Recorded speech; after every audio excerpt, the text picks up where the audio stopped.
Oui, le montant se déclenche déjà à la première appui. Shalom à tous, que Dieu vous bénisse. Je voulais encourager quelqu'un ce matin, vu les temps que nous traversons et que nous vivons. En tant que chrétiens, nous avons une histoire, mais nous avons aussi euh, des prérogatives par rapport à ce monde. La Bible dit que le monde entier soupire. Alléluia. Le monde entier soupire en, en attendant la révélation des fils de l'homme. Ça veut dire que toi et moi, nous avons cette responsabilité d'intercéder pour le monde auprès du Père, pour que le cœur du Père soit apaisé et que que les prières des fils et des filles de Dieu puissent monter vers le Père comme un parfum de bonne odeur. Alors ce matin, toi qui es peut-être angoissé, dans la difficulté, toi qui te poses peut-être beaucoup de questions, tu te demandes où est Dieu dans tout ça. Tu te demandes où est Dieu dans cette situation. Mais il y a 2000 ans, un certain Jésus-Christ de Nazareth est allé à la croix, il a tout accompli. C'est le premier message que je suis venu t'apporter ce matin. Qu'il n'est plus question de te prêcher la parole, mais de t'annoncer une fois de plus la bonne nouvelle. Que quelqu'un est allé à la croix pour toi et pour moi. Il a pris nos péchés, il a porté nos fardeaux sur lui. Alléluia. Et il a effacé l'acte et les ordonnances qui nous condamnaient. Et il a dit que tout est accompli. Dans cette manière de faire, Jésus-Christ a pris soin de préciser au Père que tout est accompli. Qu'est-ce que cela veut dire? Cela veut dire que les générations futures qui devaient arriver après son sacrifice devaient bénéficier de cette nouvelle alliance, devaient être couverts de cette nouvelle alliance. Alors ce matin, je vais t'encourager à prendre la Bible avec moi dans le psaume 107 à partir du verset 19. Il est écrit: dans leur détresse, ils ont crié à l'Éternel et il les délivra de leur angoisse. Dans leur détresse, ils ont crié à l'Éternel et il leur délivra de leur angoisse. C'est ce qui est en train de se faire aujourd'hui. Alléluia. Là où tu es, tu cries à Dieu. Tu demandes justice à Dieu. Tu demandes à l'Éternel d'intervenir et d'agir face à cette pandémie. Aussi face à d'autres difficultés que tu rencontres. Mais laisse-moi te dire, il a dit, tout est accompli. Nous allons lire le verset 20, qui est encore une autre révélation par rapport au temps que nous vivons aujourd'hui. Il est dit dans Psaume 107, verset 20.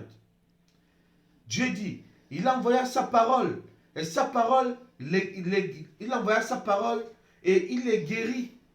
Et il leur dit, et il leur fit échapper il leur fit échapper à la tombe. Alléluia. Il envoya sa parole, il les guérit, et il les fit échapper à la tombe.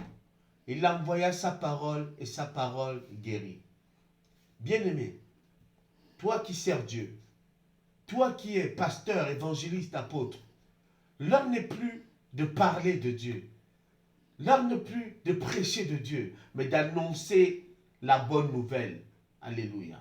Que Dieu a envoyé sa parole et sa parole guérit. Encore aujourd'hui. Toi, chrétien, Dieu t'appelle, t'invite à ne plus avoir peur. Parce qu'il a envoyé sa parole pour toi et moi. Aujourd'hui, nous devons prêcher la repentance et le pardon des péchés. Afin que ce qui s'est passé aujourd'hui, quoi que cela coûte, que ceux qui sont encore, que ceux qui ont été épargnés, puissent entrer en eux-mêmes et s'examinent. Que chacun examine ses voies, bien-aimés. Nous devons examiner nos voies. Si nous ne connaissons pas encore Jésus dans nos vies comme Seigneur et Sauveur, il est grand temps de prendre cette décision. Car c'est une énorme responsabilité, et pour toi, pour tes enfants, pour ton mari et pour ta famille. Amen. il envoya sa parole et sa parole guérit. Moi, je crois que sa parole guérit encore aujourd'hui. La preuve, le monde entier est dans la détresse et dans l'angoisse. Pourquoi? Parce que le monde entier soupire. Alléluia. Ils attendent la révélation des fils. Toi, en tant que fils, crie au Père, afin que dans la détresse de ce monde, que le Père puisse avoir pitié de l'humanité. Il n'y a que le Fils pour apaiser le cœur du Père. Il n'y a que la fille pour apaiser le cœur du Père. En tant que fils, nous avons des avantages. L'avantage, c'est de parler à notre Dieu. Nous avons cette liberté d'esprit de parler à notre Dieu. Alors ce matin, toi qui me regardes, je voulais vraiment t'encourager. L'heure n'est plus à l'amusement. L'heure n'est plus à parler d'autre chose. Si ce n'est que revenir à Dieu. Reviens à ton Créateur. Dieu t'aime, il a besoin de toi. Le monde passera. Aujourd'hui, église, bâtiment, toutes les églises, bâtiments sont fermés. Mais, où est ta foi aujourd'hui? Dieu peut dire, où est mon église? Mon église, ce n'est pas le bâtiment. L'église, c'est toi et moi. Alors prends cette décision dès à présent de revenir à ton Dieu de tout ton cœur. Peu importe ce que tu es, peu importe le péché que tu as commis, Dieu te pardonne. Pendant qu'il a encore temps, Dieu te pardonne. Dieu te pardonne parce qu'il t'aime. Dieu te pardonnera parce que tu es son enfant et parce qu'il t'a créé avec beaucoup d'amour. Alors, jeune, vieux, riche et pauvre, les bras de Dieu sont ouverts. Il a dit, venez à moi, vous tous qui êtes fatigués, déchargés, je vous donnerai du repos. Tu es peut-être fatigué de travailler, de vivre une situation qui te dépasse.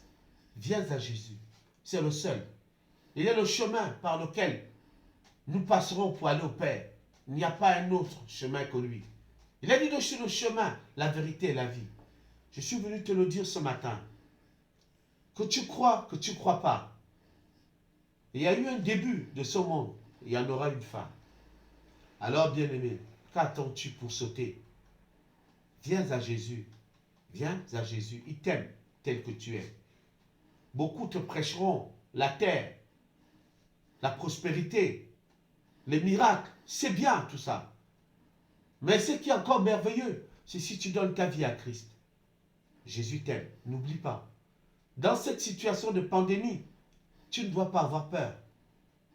Mais tu dois dois te sentir en sécurité. Parce que celui qui t'appelle à lui est fidèle. Amen. Hein? La Bible dit dans leur détresse, il cria à l'Éternel.